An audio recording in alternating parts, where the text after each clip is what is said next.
Welcome to the Mama's Boys podcast. I'm your host, Omar Yusuf. My fellow host is Silent Mike, also known as Mike Farr. We have merchandise available for Mama's Boys podcast at mamasboyspodcast.com, as well as you can sign up for our Patreon, where we give exclusive bonus episodes and other content on there. You can find that as well on mamasboyspodcast.com.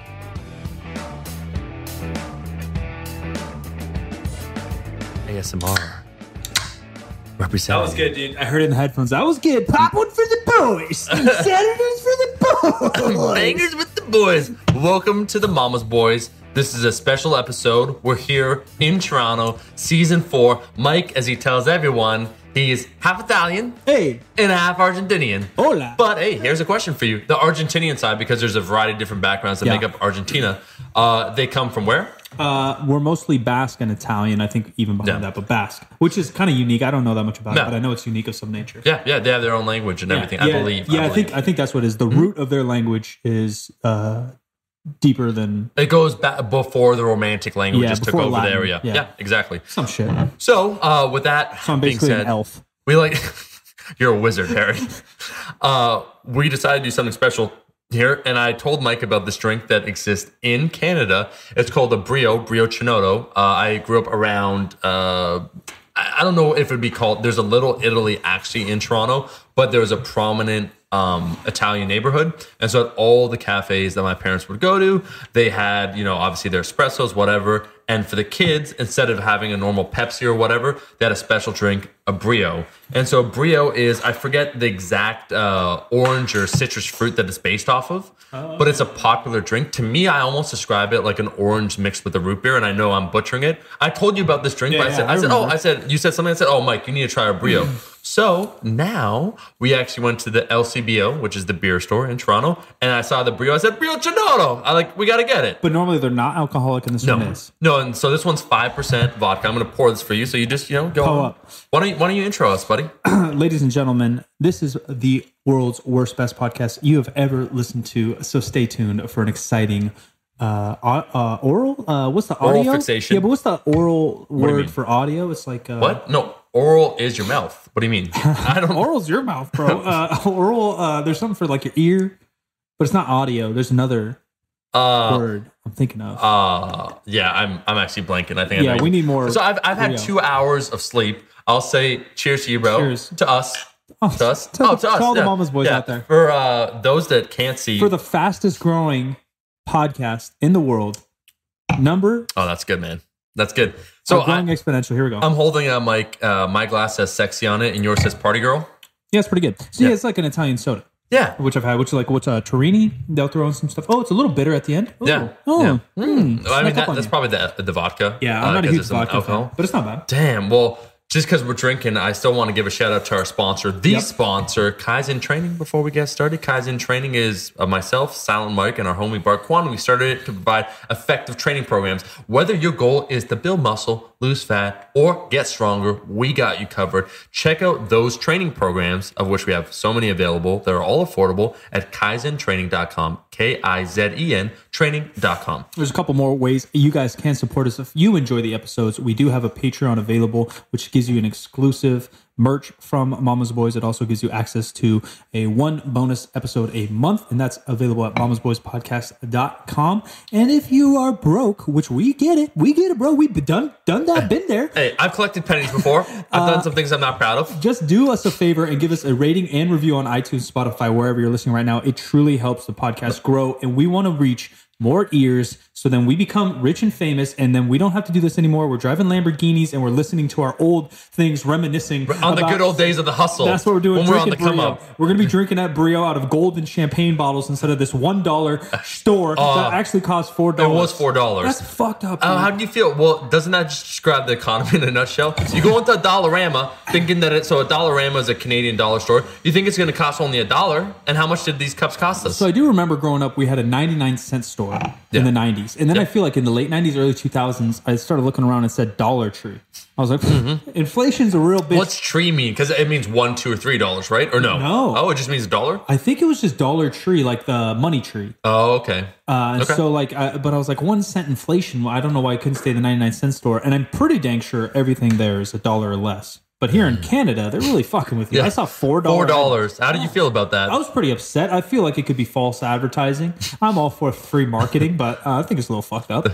Don't pay those kids over in Bangladesh. I want my $1 cup. I guess this cup isn't like plastic though. No. So I guess it's worth $3. It is a artisanal dollar store cup. Like it's a premium out of, you know how like the Cadillac they say is the premium whatever vehicle. Yeah, American car. Yeah, American car. This is the premium plastic dollar cup. Yeah, So, if I was ever having a bachelorette party, if you ever were feeling spicy, if you didn't want to think about boys and you just wanted to dance, this would be the cup. Throw my bags in the middle and dance. Dance. Speaking of which, Mike nearly got kicked out of the Dollarama for busting some moves. Well, You didn't see the mom behind you that had a baby? That she was like, so I said, so it was a mom. She was probably like 40, late 30s, and had a baby, like holding a baby. So had her daughter, and then she was with her mom, who was probably 60. And like you're busting out the moves and like just you're like playing up to the camera. And I said, I just want to apologize for my friend. That's why when I said that, I knew Connor was guarding me, so I wouldn't punch anybody on accident. But you can't play PYT loudly over the speakers when I'm around. no, Mike, No dance floor is safe.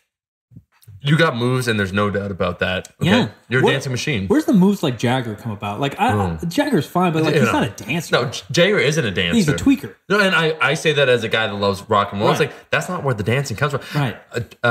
Mick Jagger, well, he does have his Rooster Strut, his own style. Yeah. He's like a poor man's James Brown, like the poorest of the poor. If we're talking comparison, it's like comparing. I would even say more like Elvis. Yeah. You know, like James Brown gets down. Oh no, And he's James more Brown's like the R&B no. and James funk. Brown's the real deal. Yeah. Elvis, like this, as they say that line in Public Enemy. Elvis was a hero to many, but he never meant shit to me. Yeah, me neither. Where he can't dance. That boy couldn't dance. I don't really get his Like, music I'm like, either. do you think he could dance? Like, No, just, I'm not a fan. I'm not a fan of his music either, and I understand genres. But my dad and mom were really into older folk music growing up, so I liked I like Johnny Cash, and he's probably predates Mike, Elvis. hold right? on, buddy. I'm about to make you do a hot fucking take right now, and might be controversial, but we're gonna go into it. I want to ask you a question because you just said that. Yeah, Elvis Presley. yeah. Do you think he got all the attention because of his looks and the fact that maybe at that time it's the 50s, like he was white, like, you know, there's a lot of black heart. Do you think that was a fact? Do you think like basically Chuck Berry, if all things could have been equivalent, or like a what's the guy's name? The wop dop boot up not that bad. Little Richard.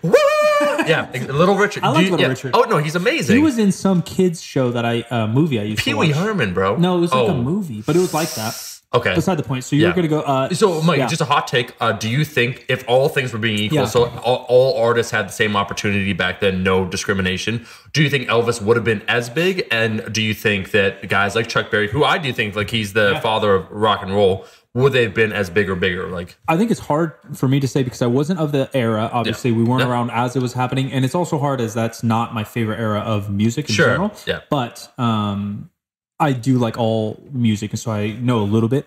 I think he was famous for his looks. I think he was famous for his gyrating. He was moving his crotch around, which was kind of new. Like even James Brown didn't move his crotch around too much. It was more footwork. And I think those things kind of propelled him. Plus the movies and all that started to layer up. So he kind of became a different star. But yeah, I don't think it was because of his music. Although there are some people now that are like, I understand being a diehard, whatever. He's huge in Japan. Yeah. I'm huge in Japan. Bro, we are both legends in Japan. We're going to play Budokan, bro. I don't know what that is. So, hey, you want me to explain something real quick? Hit me with Budokan. Fuck Elvis. Yeah, I don't we're want to talk talking. about him anymore. Hey, the Public Enemy line, as I said before, Elvis was a hero to many, but he never meant shit to me. Live at Budokan, or just Budokan was the concept, Mike, that a American or a British band. So there's the British invasion into America. So in the 60s, you had the Rolling Stones, the Beatles coming to America, right? Playing big. But you basically had Western European bands, and then you had North American bands. But if they wanted to keep touring, where do you tour then? You could tour South America, that was in the 80s. You could tour Europe, which happened in the 60s and 70s. But another place which was viewed as being super foreign was Japan. And Japan liked a lot of the music that was listened to in the West. So the concept would be that you'd become so big, your band, that you would eventually play in Japan. And their big, like, kind of hall was called Budokan. And so a good example, and this is so crazy, band, do you know Cheap Trick? I don't know if I did. They have a song called I Want You to Want Me. Yeah, I know that. They're fine. I don't think they're crazy good or anything, but they're fine. And they were mediocrely popular, let's say, in America.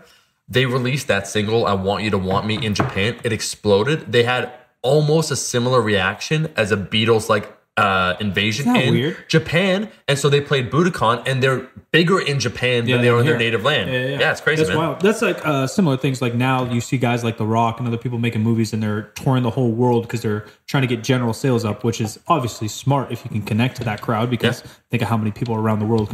Sure, there's a lot of people in the U.S. and obviously, but you start to get big in Europe for Jumanji or whatever he was going nuts in. I know it went nuts in China also. You said China.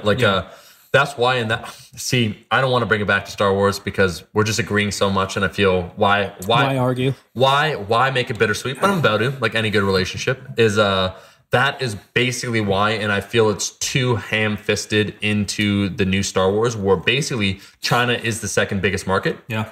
And so they will cast Asian actors or Asian American actors. Like Donnie Yen is a straight up gangster. Have you watched the movie Ip Man? If you like kung fu movies or just like fighting or just a movie with a good story, Yip Man is a very good one. IP and then just Mon. He starred in that. He's very popular in the East. They cast him in like a really small role in Rogue One, just to get the likes. So they could throw his name on the poster and all that stuff. I'm like, all right. Which you can't blame him, but it doesn't mean just make it a little more subtle, bro. Or just give him a better role. Yeah. That's what I do. Whoa, crazy. Thank you. Yeah, I don't even know that guy, but from a marketing standpoint, that's what I do. If the world already likes him and he's good at what he does, just give him a better role. And guess what? He also, I could be wrong. I don't know if he immigrated to America or he was born in America. He speaks perfectly English. Yeah. But yet they make him have the accent. I'm like, come on, man. Like, this isn't like the 1920s. That's why it's like, have you ever tried to watch Indiana Jones? Not in a long time, to be honest. Dude, I've seen it, but the second one is kind of cringy where you have the Asian kid and he's like, Mr. Jones, Mr. Jones. And I'm like, oh. That's everything. So, but it's like, dude, it's like 2017. It's like, if the guy speaks English, just let him speak English. I was even just listening to a rap song from like, I don't even know who or something in the 90s. I was like, damn, this probably wouldn't cut it now. In what way, Mike? Just like the racial stuff and talk about women. Like, they still say bitch. Being and like stuff misogynistic here, a little bit. so bad. Yeah. Like, so bad. And like, it doesn't offend me because I don't know, maybe I'm older. Or I don't think I'm of the whatever generation. I guess I am of the generation, but I'm not of the persona that everything affects me because I just take it for what it is. This is a song. This is a joke. This is a political statement that this person believes, whatever. So it doesn't. I don't need to change everyone else's mind or how they talk. You can talk how you want. We talked in the previous podcast of what you're saying about me. I don't really care. And me do me, dude. Oh. You do you. Your morals are your morals. My morals are my morals. I don't give a shit what you say to me or anybody else. I don't have to agree with you, but I don't need you to. I don't want the whole world walking on eggshells. Sure. Which I think is about to come full turn. Yeah. And that's not good either. Yeah. Oh, yeah. Where everyone's too edgy is what you're saying? Yeah. So, yeah, for sure. Yeah. Because you can't say a fucking thing nowadays without pissing somebody off. Yeah. I was going to say that a good example of that, though, I think it's how you say something. So you're just saying a rap song. Here's a good example. Sean at the gym. A rap song, he's more likely to allow the lyrics to say whatever because he's probably not listening as well because it's maybe faster. Whereas a rock song, like he hears like an F-bomb, someone says fuck, bleeps it out. You talk about being misogynist. It's a product of the time. But if you listen to some blues songs, they are the most hardcore lyrics you've ever heard. Like my guy, Muddy Waters, I love him as an artist, but he has a song called I Can't Be Satisfied. And I believe the line, I could be wrong, is I feel like snapping my pistol in your face. I'm going to make this brown-haired woman your final, this graveyard woman your final resting place. Woman, I'm troubled. Like that's what he says. Yeah, I'm like, damn, like he's gonna whip a pistol in her face, murder her, and bury her in a graveyard. I'm like, shit. Or Killing Floor, like it's another blues standard. So I mean, all things need a lot of context. What was the one? Chris Rock was joking about like girls getting down to songs in the club. Yeah, like singing along. It was all skeet skeet. It was Yin Yang Twins. Yeah, and then he's like, fuck her in the eye, fuck her in the eye, fuck her in the eye. He said it doesn't matter if you say it to rhythm, it's okay. Dude, I said that. He said drown the bitch, drown the bitch, drown the bitch. And people are dancing because they can't even they're not even listening to what they're saying. I think I said that the other day that a lot of modern songs, like you don't even need to listen to the lyrics. Because you create your own story with the music. And so a lot of songs, like they're really sad, maybe lyrically, but musically it's very upbeat. Yeah, depending on what major it's in or whatever. Yeah, exactly. And so you're not confused, but it's like these two things don't match. Like, when it comes to classical music, as an example, a sad piece has a sad song title, you know? Or sometimes I find with pop music, just the flow, like it's a banger beat, but like, he's talking about like drugs or fucking bitches or whatever the hell they want to talk about. Yeah. Speaking of things not being like how they used to, Mike, Oh, I want to talk the way they used to be because we're sipping on our fine wine, having a good time. brio. I want to say, whoa. Not bad, right? Whoa. Oker. Whoa. Oker. What does that tongue do, Can you hear Mike? me, Oker? Can you guys hear me, okay? Oker. Hey, I'm just saying Connor, you Oker over there? there's something for everyone. Someone's getting off to that, bro. Oh, dude, we'll do this whole thing ASMR. Oh, no, you and the ASMR. You hear my beard on this thing? It sounds like a pigeon that's going like fucking batshit crazy. Like, It's kind of rabies. yeah, just has seen better days. I was gonna say, dude, no one could cook these days, and I'm gonna pitch it to you. I tell you that we're going to do like a drunk cooking show. Yeah. But it's a lost art. Like I was gonna say, I don't talk about my background or anything, but like my grandmother that was alive when I was a kid, she's a phenomenal cook, and the whole process of how she made food took hours. Yeah. But like worth it hours, and the food was, and still to this day, she's the best cook I've ever tasted food from. Like nothing's getting passed down. Even people like, let's say, and I don't mean that in a bad way, where we say those that immigrated or their parents immigrated, so maybe they come with them another culture, and so another way of life where, like here, like everyone kind of orders food. So maybe they retain some more of their culture, but even still, some of those individuals, like the kids don't learn how to cook from their parents, and so it's lost. I do think it's a cultural thing where there's no like America, good and bad, doesn't have a culture, right? It's a melting pot of cultures. Now it has a culture because we've been around. What do you call 200 McDonald's then, son? So, and then the next thing is less cookies because there's fast food now, which is 60 years recent, right? Probably in the 60s or 70s, I'd say McDonald's really started to revolutionize that game. And then two, just convenience and time. Like America isn't the smartest, but it's one of the hardest working countries, like in terms of man hours, which isn't good either. It's actually a fucked up system, but besides the point. And so then they're running through fast food and stuff and learning how to cook, or they're learning, which again is good or bad. It's kind of neither here nor there, but they're learning programming, they're learning iPads and all this shit when they're age 10, rather than learning how to cook per se. A basic necessity, yeah. I'd say if you could learn one style of cooking, like just like a dish that you can make and impress, what would you want to learn? Because I was going to ask you a question too. I'll answer that first. Okay. I don't know. I can get around with the basics pretty dang easy. Yeah. Like my dad got down to the barbecue. Yeah, mom would throw down pretty good. So I used to cook a little bit more for my family. I don't cook that much anymore. I just eat out as a laziness and convenience. But I guess more like Italian stuff, like a nice sauce, like a homemade sauce. My aunt on my dad's side had like a family recipe, and so she made a homemade sauce that was delicious. Okay. I don't think it's all that difficult. It's just more time's sake. But yeah, more I don't know, like a fancy ass chicken Alfredo or something. Ooh. If I could throw that down from scratch, if you could throw that down from scratch, I think you're doing it. I'm more of a cream sauce guy when it comes to Italian. I don't like tomato-based sauces. Yeah. So you say Alfredo. Speaking to me, Alfredo's good. And do you think, here's the final question, do you think that the breakdown potentially of the nuclear family has been an influence on people not being passed down the cooking? Like, you know what I mean? Where it's like a community. Like people, and I don't mean that in a very like morbid, where like the nuclear family has broken down, we're losing our morals. What I mean is that, people used to get around the dinner table, a family, and everyone, you leave your phone aside, like you just shut up and eat with everyone. And, better or worse, I think it's probably worse that people don't do that anymore. I think you and I are on the tip end of that, so maybe we can't answer as well as some others, because like right now, people probably don't have dinners together and cell phones are around, where I remember my first cell phone was like one of the first cell phones. You couldn't take pictures. It was black and white. You playing Snake on a Nokia, and that was probably 7th or 8th grade.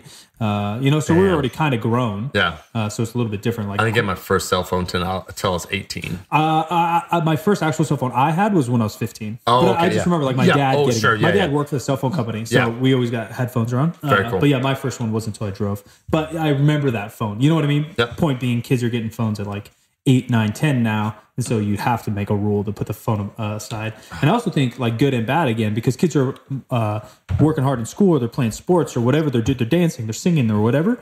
That maybe they don't have time to have family dinners. Even still, I have family dinners. Whenever I'm at home, I'll try to have at least a couple dinners a night, or a week with my mom. Just me and mom having dinner. When my dad was around, we had dinner every night when I was in town. Growing up, obviously, this opens a whole can of worms. Are you ready for a can of worms? Oh, yeah, I'm ready, buddy. So I was raised pretty strict Catholic, not insanely strict, great, but we went to church every Sunday. I went to Sunday school. I was confirmed through the church, all these things. I even taught Sunday school. Damn, I didn't know that. Yeah, that's a little known fact. Not a lot of people don't know. I taught Sunday school for a while, just community service or whatever. My mom taught Sunday school forever. My dad was involved with like basketball, church leagues, and whatever. We were pretty involved. And I actually am, I don't know if I'm atheist. I don't know what the hell I am right now, but I don't practice Catholicism by any means anymore. Don't believe a lot of things I do. But I am, looking back on my life, very grateful that I went through all that. Because I do think it taught me a lot about life. It taught me a lot about humans. It taught me a lot about history when you really look into it. And as well as my morals, like who I am, the good things. Because when you break down any religious text you want, there's some basic morals that everybody agrees on, right? Treat others like you want to be treated. Don't fucking kill people. Don't fucking cheat. Don't lie. Don't steal, right? Some of these basic things, no one on earth, no good person on earth could ever argue against. And those are a lot of things I learned there. I think that might be something that's missing in our world now, because I feel like being religious is almost not cool anymore. And I felt that. Do you feel that religion is necessary in order to teach those rules? So I don't, but I do think it's a good way because it's a community thing, right? You have church friends, you have like family there, like those people. You're all there for a reason. Kind of break bread together, right? Like there's good things. The community aspect is huge. I have no doubt about that. I agree on that. It takes a village to raise a kid, whatever it might be, however you want to say it.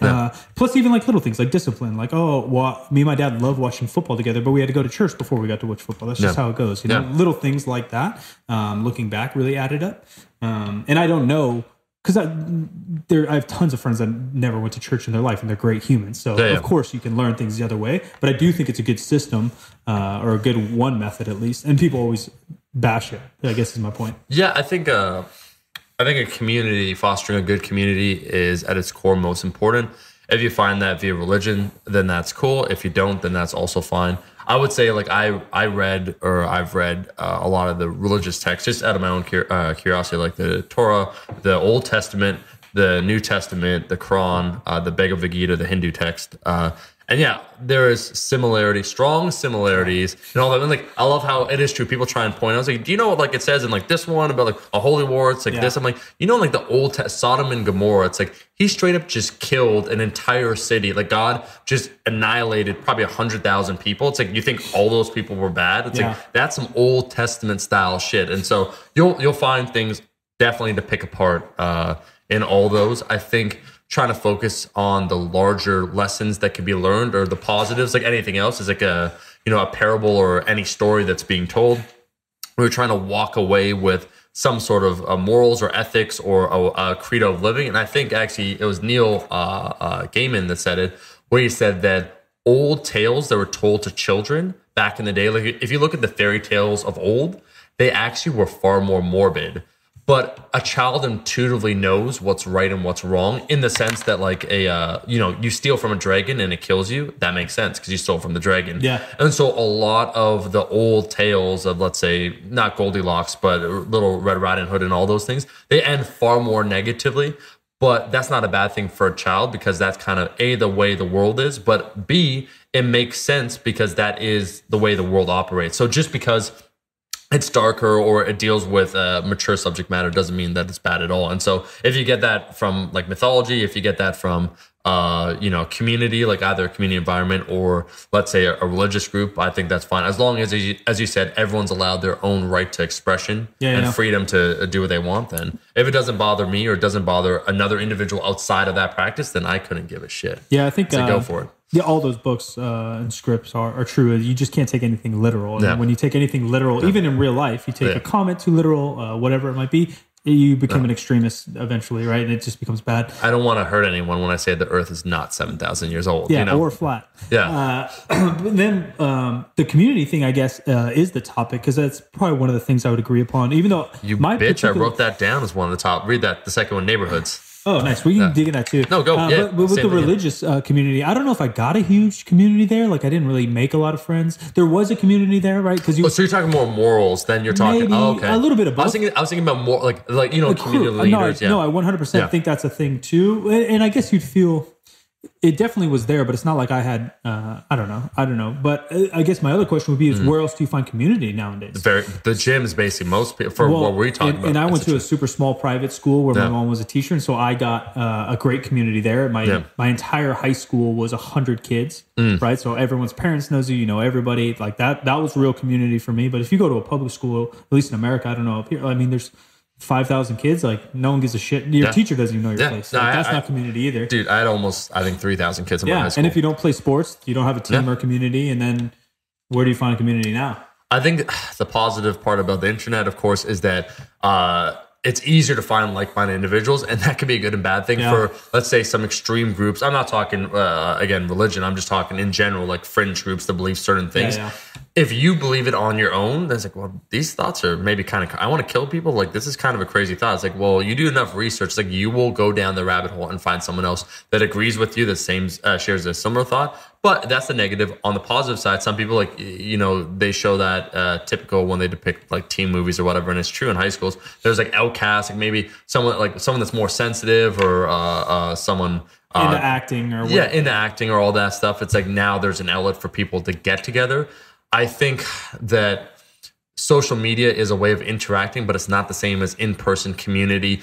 I think one of the central tenets of a good community. Central. But I could say sensual if you want. Yeah, it sounds very similar to these headphones. Sensual. Tenets is that the community should actively be doing something together, whatever it is. So, like in church and religion, that's praying, right? Like that's the community service or whatever. In lifting, it's in sports like powerlifting, it's lifting. You know, that's the thing you do in wine tasting. And there's a common goal, hopefully. Yeah, wine tasting, you guys are critiquing wine. You know, like that's your crew that you get together. And so I agree. I think that's kind of lost. And I think we're more segmented. And I think even when we talk about like neighbors, like the idea back in the day, like a neighbor, you say like, oh, hi, like what's going on? It's weird now. And now it's where everyone keeps to themselves. And that's a really good documentary that I highly recommend for everyone listening. And I know you said that before to us. Like we should watch documentaries and talk about it, bro. Yeah, we will next time for sure. Next season 5. We're going to watch 2 documentaries, the same ones, and then we'll talk about them. Citizen Jane is the one I'd recommend. It deals with this woman, Jane Jacobs, who was fantastic. She basically dealt with city building and what makes a city and what makes a good city a good city. And basically, one of the core points of what she was saying is that a community is what makes a city a city. And so things like public access to, gardens or parks, the ability for a neighborhood for kids to be out late playing games, and like everyone's on the stoop just chilling. So she lived in Greenwich, I believe it is. That how you say it? Or, New York? Yeah, Greenwich, Greenwich, I don't know. Greenwich, village. And so like she protested. There's this guy, Robert Moses, I believe his name was, that was a huge builder that wanted basically to industrialize everything, erect basically huge modern buildings over everything. But then when you remove everyone into a little condo or a little apartment, like when you get those projects, like the housing projects, everyone's in a little, room, and that's it. No one's outside then in the park communicating. No one knows anyone anymore because all doors are closed rather than being, again, on the block. So she was a huge advocate of that. Like what makes a community or a city have like a good vibe. And so part of what I evaluate, I don't know how you feel about Toronto, we'll walk around, and more is walkability. Like, can you walk around a city? Like, what's the vibe like? Yeah, it's hard because I think there's and Toronto actually does one of the best jobs of all the cities I've been to. And I haven't traveled the world too much, but I've traveled the shit out of the USA. It does one of the best vibes or jobs of being a city and being walkable. And being communal, from what I can tell. Just people walking around smiling at you. Some lady's puppy was biting my ankle and we talked for a second, like shit like that. Like New York is too much of a city. You don't have that. Yeah, absolutely. It's too busy. Almost. And it's just too much, which is good too, because like they probably have more business than here per se. You know, so sure. It's that balance. It's on that spectrum.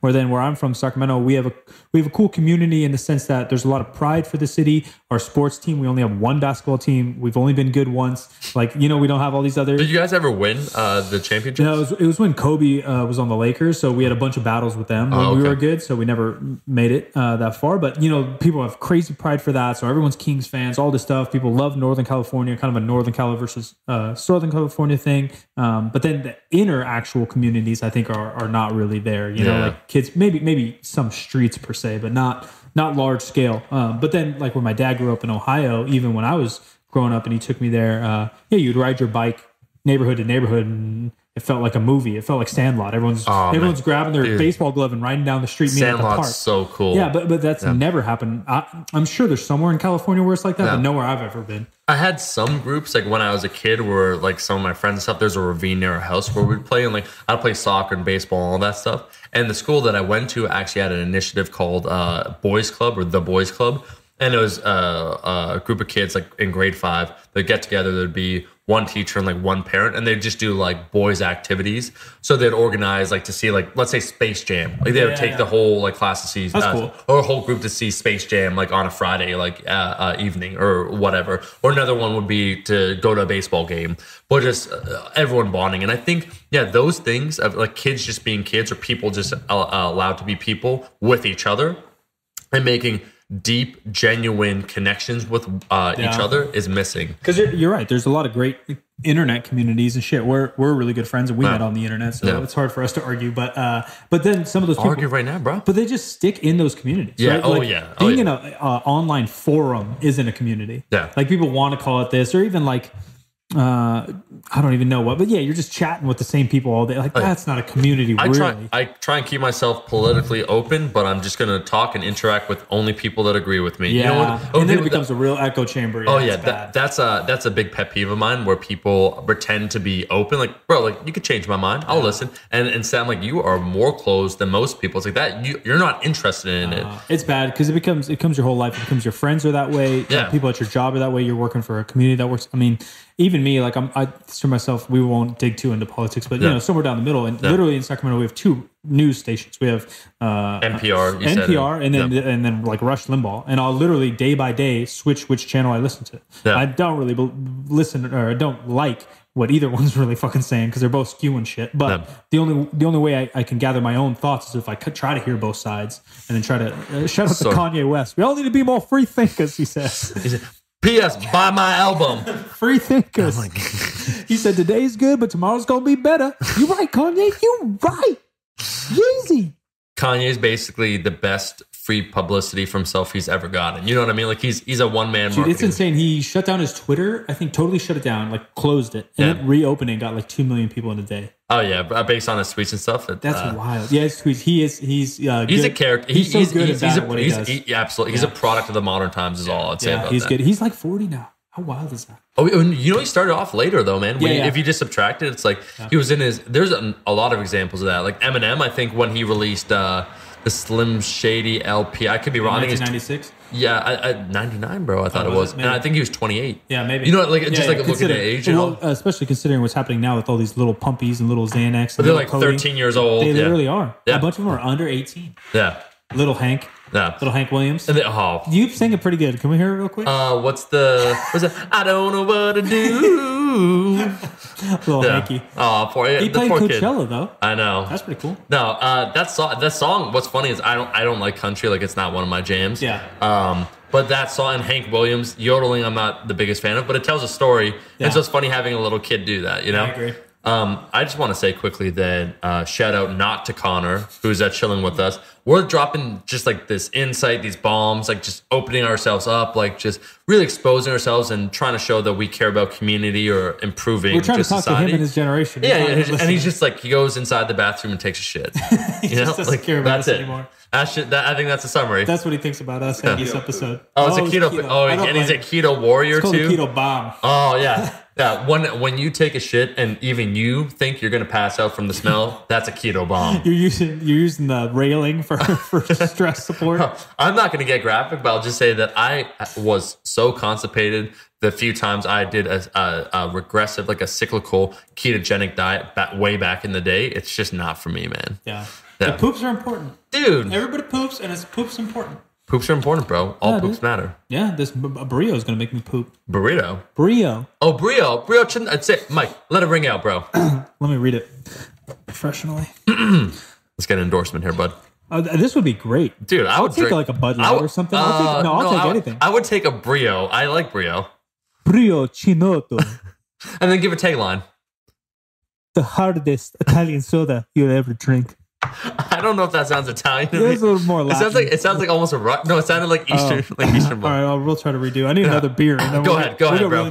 Yeah, that was good. Just read it again and give us a tagline. Brio Chinotto. The hardest Teddy drink you ever drink. And on that note, I think we're going to wrap up this episode of Dak Dare Podcast. I want to thank everybody for listening to the podcast. Make sure on iTunes, we really appreciate it and it helps us out to leave not only a rating, but also a review. Just write a review. It takes you 2 seconds. It helps us immensely. Immensely, folks. Please, Poppy, please help us out. Why you gotta say Poppy, bro? Please, Mommy, please help me so much, please. And then lastly, we have... Please, sir. We need a writer good review. If you're interested... Now you're just going all over the place. We need... what do you call it? We need to mention lastly that we have the Patreon, where you could get extra episodes. So we have at least 2 extra episodes a month. And they're not throwaways. They're goddamn gold. I actually think we should... Like, they're really good. They're the best. Yeah, they're arguably better than the regular episodes. So you can check that out. It's super cheap to join. It supports us and it shows your love. We do spend money traveling from city to city, bringing beautiful people like Con Air, the Keto Titan, with us. And so we appreciate everyone. And make sure, as always, to check us on Tuesdays and Fridays every single week. Follow me on Instagram, SolidMike2Ks. No. Follow me on Twitter, SolidMike2Ks. Follow us on Instagram, Momma's Boys Podcast. And we're out. Bye. Bye.